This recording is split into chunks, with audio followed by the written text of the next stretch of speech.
video kali ini kita akan membahas kompetensi P3K yang terakhir, yaitu wawancara. Di kompetensi wawancara ada dua sub yang akan kita bahas, yaitu integritas dan moralitas. Pertama kita akan membahas integritas dulu ya. Nah, integritas itu apa sih? Integritas adalah tindakan kita dengan cara konsisten dengan apa yang dikatakan.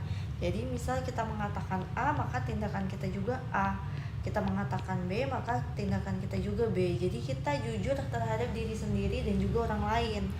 Nah, nilai integritas ini merupakan nilai kesatuan antara pola pikir kita, perasaan, ucapan, dan perilaku yang selaras dengan hati nurani dan norma yang berlaku. Jadi nggak ada kesenjangan antara pola pikir dengan hati, ucapan dengan perilaku, dan sebagainya.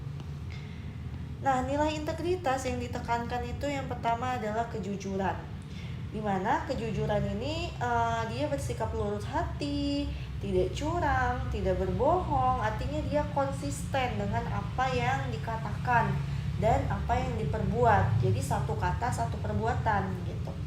Terus berarti kalau dia jujur, maka dia berani menolak ketidakjujuran.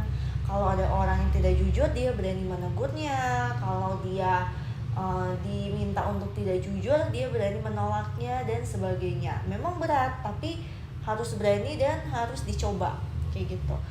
Jadi gak bisa kita membenarkan ketidakjujuran terhadap hal apapun kayak gitu ya.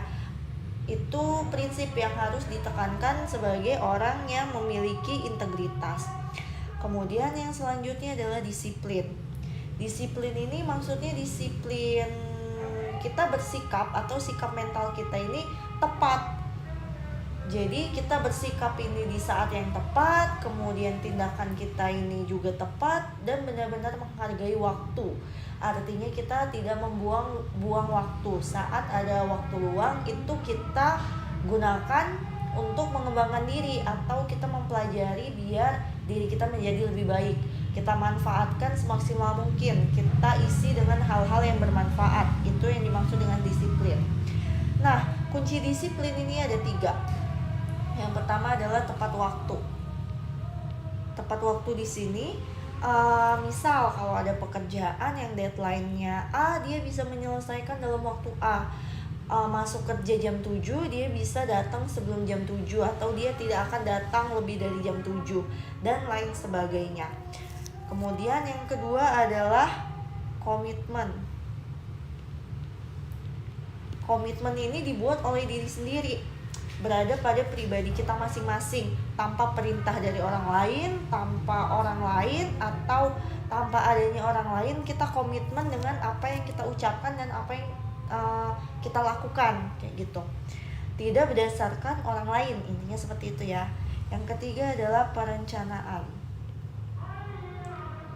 Nah, perencanaan ini digunakan jadi untuk pribadi yang disiplin itu orang perlu punya rencana. Misal untuk rencana esok hari, saya kan masuk jam 7, maka saya harus bangun sebelum jam 7, mandi jam sekian, kemudian sarapan jam sekian. Jadi kita bisa ngatur waktunya, bisa manajemen waktunya agar kita bisa tepat waktu, kita bisa komitmen menjalani tugas dan kehidupan kita sehari-hari. Kemudian yang ketiga adalah tanggung jawab. Tanggung jawab itu artinya dia mau menanggung atau memikul segala akibat atas pekerjaan atau atas tindakan yang dia lakukan atau atas keputusan yang telah dia ambil. Jadi dia siap menanggung resiko. Mungkin ada kegagalan atau ada kesalahan atau yang lain. Nah, resiko yang diambil tersebut atau tanggung jawab yang siap kita ambil tersebut itu akan menjadikan kita untuk pribadi yang lebih berhati-hati lagi sebelumnya gitu ya. Karena kita harus memiliki tanggung jawab penuh terhadap apa yang kita lakukan. Nah, ciri pribadi yang bertanggung jawab itu yang pertama, dia mengemban tugas dengan baik. Jadi saat mengerjakan tugas, dia itu akan mengerjakan dengan semaksimal mungkin, tidak setengah-setengah. Kemudian Jika dia salah dalam mengambil keputusan, yang dia lakukan adalah tidak lari dari tanggung jawab. Dia siap atas risiko yang dia ambil. Misal dia salah dalam mengambil keputusan, ya dia siap menghadapi risiko tersebut gitu. Kemudian yang ketiga adalah siap menerima sanksi dengan lapang dada. Ini adalah sikap tanggung jawab kita. Dan yang terakhir adalah bisa mengambil pelajaran dari kesalahan. Nah, kesalahan di sini ditekankan gak hanya kesalahan diri sendiri ya, bisa juga kesalahan orang lain. Jadi nggak harus diri sendiri yang berbuat kesalahan baru kita bisa ngambil pelajaran, nggak kayak gitu. Misal ada orang lain yang dia melakukan kesalahan, kemudian dia mendapat teguran, maka kita bisa belajar dari orang lain tersebut. Nggak harus dari diri kita baru kita bisa ngambil pelajaran. Seperti itu. Kemudian kita masuk ke kompetensi yang kedua tentang moralitas. Moralitas diartikan sebagai semangat atau dorongan batin dalam diri seseorang untuk melakukan atau tidak melakukan sesuatu. Melakukannya apabila memang sesuai dengan etika yang ada atau etika yang berlaku, kayak gitu. Tidak melakukannya jika memang melanggar etika yang berlaku, kayak gitu ya. Dimana moral atau moralitas ini dilandasi oleh nilai-nilai tertentu yang diyakini oleh seseorang atau organisasi tertentu sebagai sesuatu yang baik atau buruk.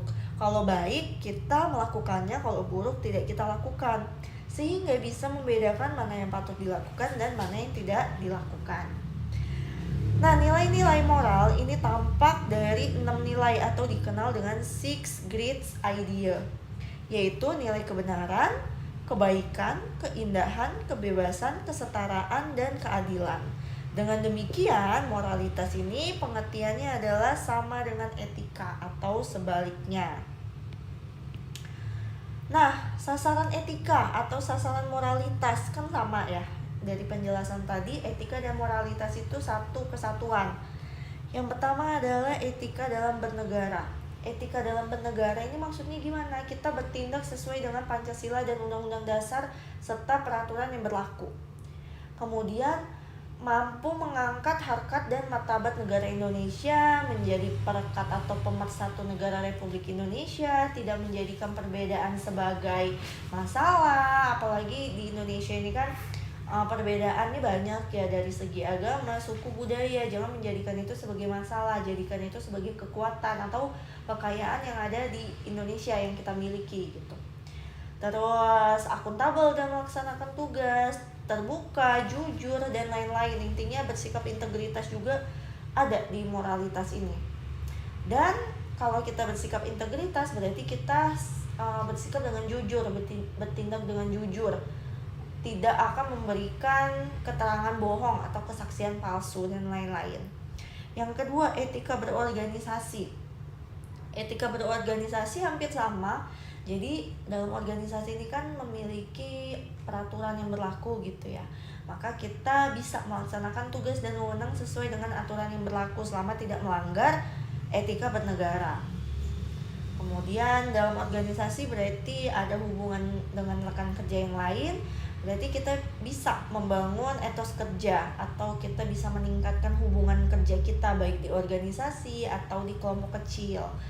Terus karena adanya peraturan, kita juga menaati peraturan atau SOP. Kemudian untuk organisasi agar lebih baik, kita siap bersikap inovatif, kreatif, dan lain-lain. Kemudian etika bermasyarakat.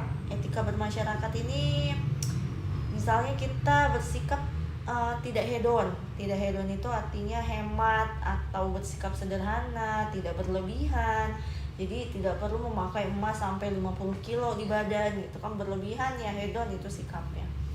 Kemudian kita cepat tanggap terhadap keadaan lingkungan masyarakat, peduli terhadap tetangga atau sesama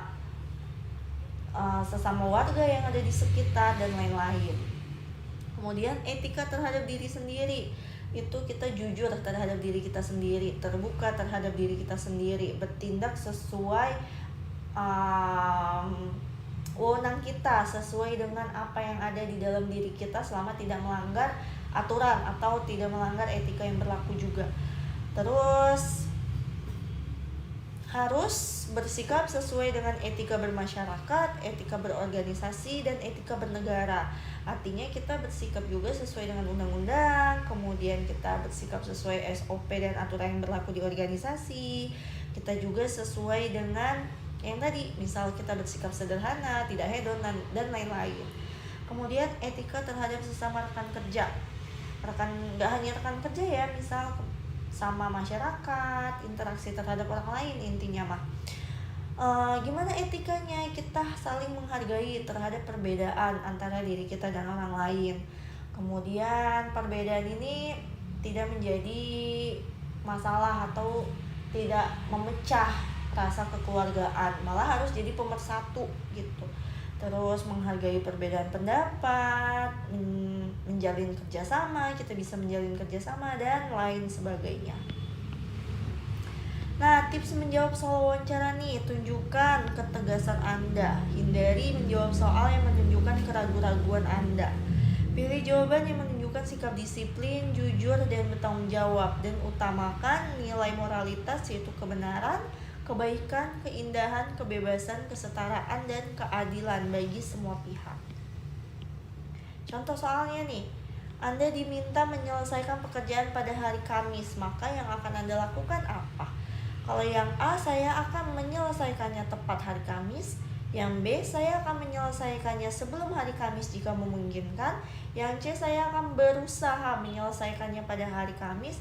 Yang D, saya akan bekerja sebaik mungkin untuk menyelesaikan tugas tersebut tepat waktu. Oke, di sini konteksnya menyelesaikan pekerjaan. Dalam menyelesaikan pekerjaan, tindakan bijak yang memiliki prinsip kehati-hatian itu adalah kita selesaikan sebelum tenggat waktu. Jadi selesaikan sebelum tenggat waktu. Gunanya apa? Gunanya untuk meminimalisir kesalahan agar hasilnya lebih maksimal, kayak gitu. Jadi kalau kita kerjakan lebih cepat, misal kita mengerjakannya hari Rabu, itu ada waktu untuk kita cross check ulang. Jadi kesalahan yang terjadi itu bisa kita minimalisir gitu ya. Kalau kesalahannya bisa lebih kecil, maka hasilnya juga pasti lebih optimal. Maka di sini jawabannya yang paling tepat adalah yang B, gitu. Nah, beda kalau pengumpulan ya, diminta mengumpulkan, di sini diganti jadi mengumpulkan. Kalau soalnya Anda diminta mengumpulkan pekerjaan pada hari Kamis, maka Anda akan apa?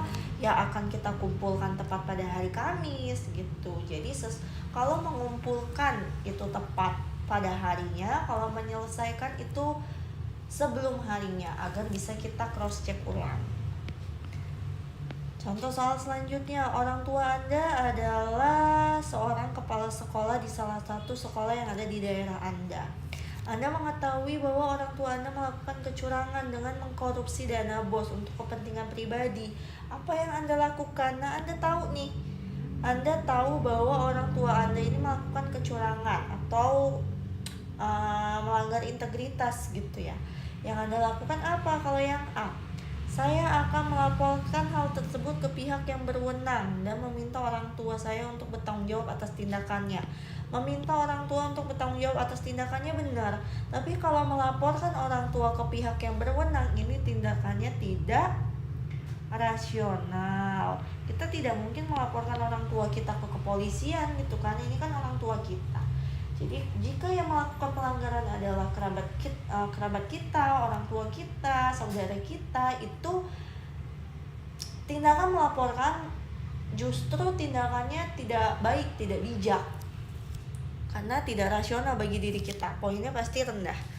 Kalau yang B, saya akan menegur orang tua saya dan memintanya untuk jujur dan bertanggung jawab atas tindakannya. Nah, ini yang tepat. Kita berani negur orang tua kita. Kita memintanya untuk jujur dan bertanggung jawab atas tindakannya. Kayak gitu ya, tidak perlu kita laporkan. Kita tegur aja dan meminta dia untuk bertanggung jawab. Jadi kayak gitu kalau ada kerabat terdekat kita yang melakukan kecurangan. Nggak kita laporkan, tapi kita tegur dia dan memintanya untuk bertanggung jawab atas tindakannya. Kalau yang C, saya akan menegurnya betul dan memintanya untuk tidak mengulangi perbuatan tersebut. Ini kurang tepat ya. Seharusnya minta dia buat bertanggung jawab atas tindakan yang telah dia lakukan tadi gitu. Memintanya untuk tidak mengulanginya memang harus. Yang D, saya akan diam saja. Ini konotasinya udah negatif, menunjukkan kita pribadi yang tidak kreatif. Terus di sini sambil mengumpulkan bukti sebelum melaporkan ke pihak yang berwenang. Ini kan tidak realistis ya. Selain tidak kreatif, dia juga tidak realistis. Kemudian soal selanjutnya, saya dipercaya untuk memegang sebuah jabatan sebagai pemimpin di suatu provinsi. Pada saat Anda menjabat, Anda mendapatkan kabar bahwa kakak Anda kena PHK akibat pandemi, sehingga ia sangat membutuhkan pekerjaan dan meminta bantuan Anda untuk mempekerjakan dirinya di Pemda provinsi. Apa yang Anda lakukan? Tindakan untuk jika kita mempekerjakan dia langsung di Pemda dengan menggunakan wewenang kita atau kekuasaan kita, itu tindakan yang tidak baik, konotasinya negatif. Kita menyalahgunakan wewenang. Yang kita lakukan apa? Kita bisa membantu dia dengan apa? Dengan mengikut sertakannya pada seleksi. Jadi dia masuk kerja sesuai seleksi. Kalau memang dia kompeten, dia bisa masuk kerja. Kalau dia memang sesuai dengan kualifikasi, lolos seleksi, dia bisa bekerja. Kayak gitu kan. Nah, kita lihat pilihan jawabannya nih. Yang A, saya tidak akan membantunya dan meminta dia melamar di tempat lain. Ini tidak realistis, ini kan kakak kita. Yang B, saya akan membantunya dan menempatkannya pada posisi karyawan biasa agar orang lain tidak mencurigai saya. Nah, ini menyalahgunakan wewenang, nggak boleh. Jadi kita eliminasi. Yang C, saya akan memintanya untuk mendaftar pekerjaan di Pemda provinsi melalui jalur resmi. Ini yang benar. Kalau yang D, saya akan membantunya dan memintanya untuk bekerja dengan baik agar tidak mempermalukan saya. Berarti kita akan membantunya untuk masuk di Pemda provinsi tanpa tes gitu. Nggak boleh ya. Maka di sini jawaban yang tepat adalah yang C. Soal selanjutnya. Saat ini di daerah Anda ada tren Fashion Week yang berisi orang-orang memeragakan model busana yang ia pakai. Banyak orang yang mengikuti tren tersebut sehingga berlomba-lomba untuk membeli barang yang mahal juga branded. Menyikapi tren tersebut yang Anda lakukan adalah yang A, saya akan mengikuti tren tersebut. Tidak, nggak boleh. Kenapa? Karena tren ini memiliki sikap yang hedonisme. Sedangkan sebagai ASN kita harus bersikap sederhana, nggak boleh hedon. Kita nggak boleh beli barang-barang mahal yang berlebihan gitu ya. Apalagi di sini hanya untuk mengikuti tren, memeragakan busana gitu. Kalau yang B, saya tidak akan mengikuti tren tersebut. Ya, ini tepat. Kalau yang C, saya akan mengikuti tren tersebut apabila memiliki uang lebih. Ini kurang tepat. Apabila kita memiliki uang lebih, sebaiknya kita gunakan ke hal-hal yang bermanfaat seperti menabung atau membelikan sesuatu yang kita perlukan. Kalau yang D, saya akan bersikap sebagai pengamat, juga kurang tepat. Jadi jawabannya adalah yang B. Soal selanjutnya, soal terakhir. Anda dengan terpaksa menggunakan mobil kantor untuk urusan pribadi karena terdapat hal yang mendesak. Ibu Anda sakit dan harus dibawa ke rumah sakit. Sedangkan saat itu tidak ada kendaraan lain yang bisa digunakan. Jika Anda jujur ke atasan, ada risiko yang akan Anda terima, yaitu mendapat sanksi berupa skorsing yang mengakibatkan Anda tidak digaji selama 3 bulan. Apakah yang Anda lakukan? Di sini kita menggunakan mobil kantor yang jelas-jelas peraturannya nggak boleh menggunakan mobil kantor untuk urusan pribadi. Karena kita melakukan hal tersebut, maka kita siap menerima tanggung jawab atau resiko yang terjadi atas tindakan kita. Itu kan sikap integritas yang harus dimiliki seorang ASN. Maka jika di sini kita ada sanksi, kita siap menerimanya. Yang jawabannya seperti itu kita lihat. Kalau yang A, saya akan bertanggung jawab apabila ada kerusakan dengan mobil tersebut. Ini kurang tepat sikap tanggung jawabnya. Apabila ada kerusakan, kita memang wajib tanggung jawab karena kita penggunanya gitu ya. Masalahnya di sini tanggung jawab Anda menggunakan mobil kantor untuk urusan pribadinya ini bagaimana? Nggak dijelaskan kalau yang di A. Kalau yang di B, saya akan jujur kepada atasan dan siap dengan keputusan apapun. Nah ini yang tepat, siap bertanggung jawab dan jujur. Kalau yang C, saya tidak akan mengulangi tindakan tersebut, memang harus, tapi untuk tindakan yang telah Anda lakukan ini akan Anda apakan gitu. Jadi kurang tepat kalau yang C. Kalau yang D, saya siap dengan kondisi apapun yang terjadi pada diri saya. Ini hanya pernyataan sikap. Tindakannya apa dia? Apakah jujur, apakah tidak, atau bagaimana? Jadi jawaban yang tepat adalah yang B. Oke, itu dia terkait materi kompetensi wawancara tentang integritas dan moralitas.